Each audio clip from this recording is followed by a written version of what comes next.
रामकृष्ण हरी माऊली. तर हा ब्लॉग आहे रविवारचा, म्हणजेच आषाढी एकादशीचा. तर हे पहा, मी इथे विठ्ठल रुक्मिणीची अशी पूजा केली होती. तर आषाढी एकादशी आणि रविवार, तर मुलांना पण सुट्टी होती. विचार केला आळंदीला जाऊन येऊ. आमच्या घरापासून आळंदी 20 किलोमीटरच आहे, म्हणून आम्ही सगळे मग बाईकवरतीच गेलो आळंदीला. आणि जातेवेळी मध्येच पाऊस आला, मग आम्ही एका ठिकाणी थांबलो थोडा वेळ.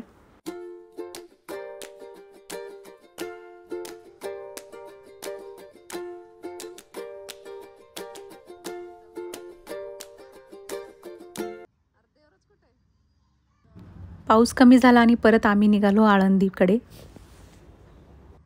इथे एक छोटासा डोंगर होता, पावसामुळे एकदम छान दिसत होता तो. 1-2 किलोमीटर पुढे गेल्यानंतर परत पाऊस आला आणि मग काय झाली ना गडबड, आम्ही हरवलो. बाकीचे सगळे पुढे गेले आणि आम्ही पाठीमागे राहिलो. गुगल मॅप लावायचं म्हणलं तरी मोबाईलमध्ये नेटवर्क नव्हतं आणि रागिणीची बडबड सुरूच होती.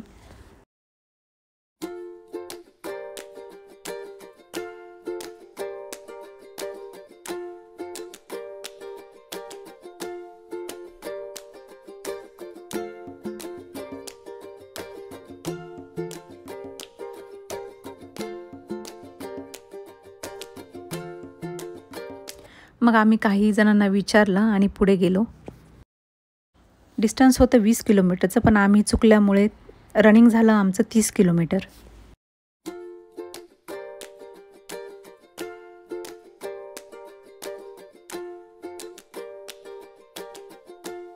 आणि मग शेवटी आळंदीत पोहोचले.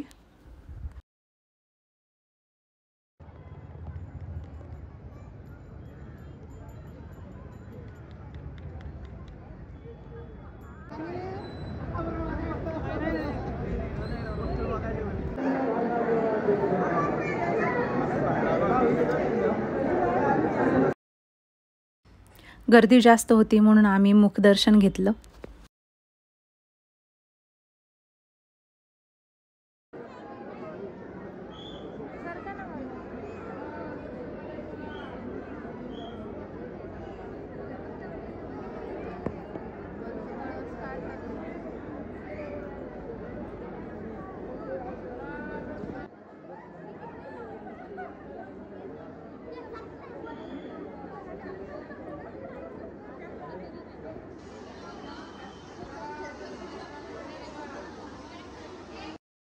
आणि ही इंद्रायणी नदी एकदम भरभरून वाहत होती.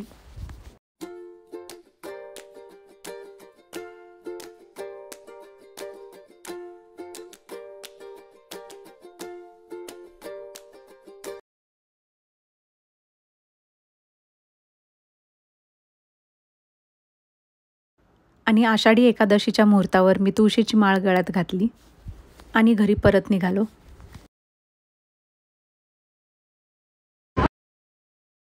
वाटेत एका ठिकाणी थांबून सगळ्यांनी चहा घेतला.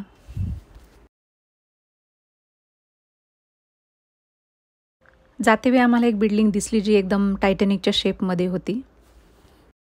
घरी परततेवेळी रस्ता चुकला नाही आमचा, व्यवस्थित घरी पोहोचलो.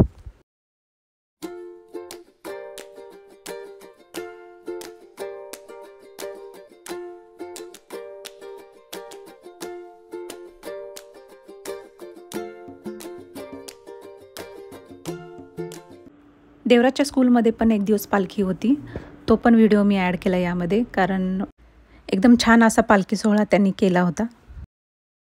आणि इथे त्यांची तयारी सुरू होती.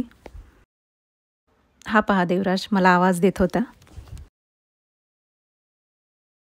कार्यक्रम सुरू झाला आणि सगळेच लहान मुलं एकदम छान तयार होऊन आली होती.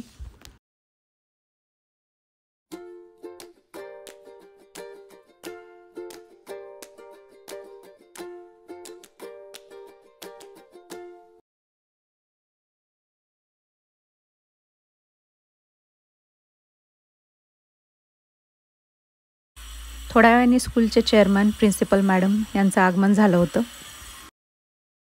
आणि एक फॉरेनर मॅडम पण होत्या, त्या गेस्ट म्हणून आल्या होत्या.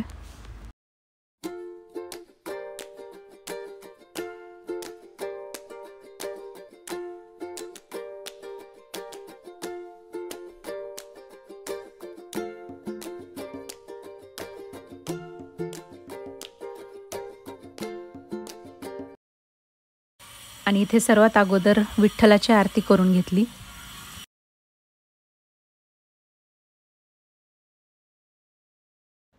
आणि नंतर कार्यक्रम सुरू झाला.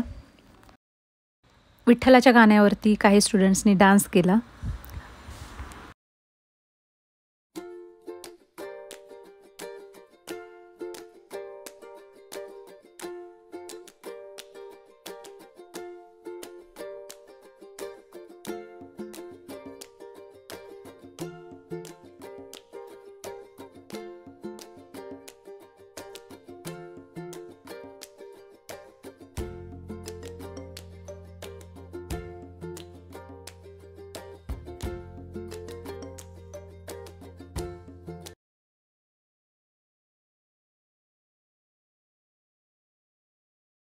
काही मुलांनी ग्रुप डान्स केला.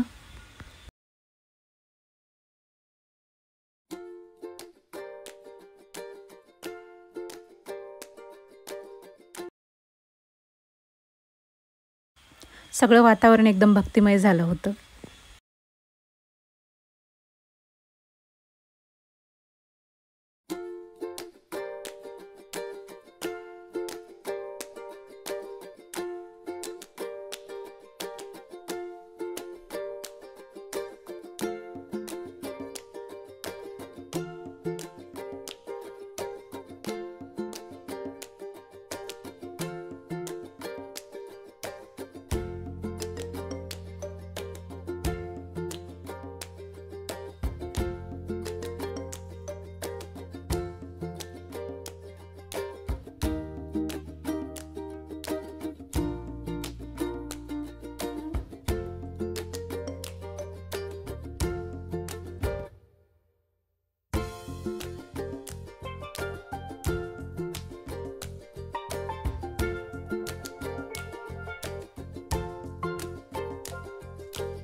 आणि मध्येच पाऊस सुरू झाला, पण मुलांचा उत्साह एवढा होता की पाऊस पण त्यांना थांबवू शकला नाही. असं वाटत होतं की खरंच वारीत आलोय की काय. पावसातच मुलांनी रिंगण सोहळा पण पार पाडला. तर असा होता हा व्लॉग आवडला असेल तर लाईक, शेअर आणि चॅनलला सबस्क्राईब करायला विसरू नका. थँक्यू.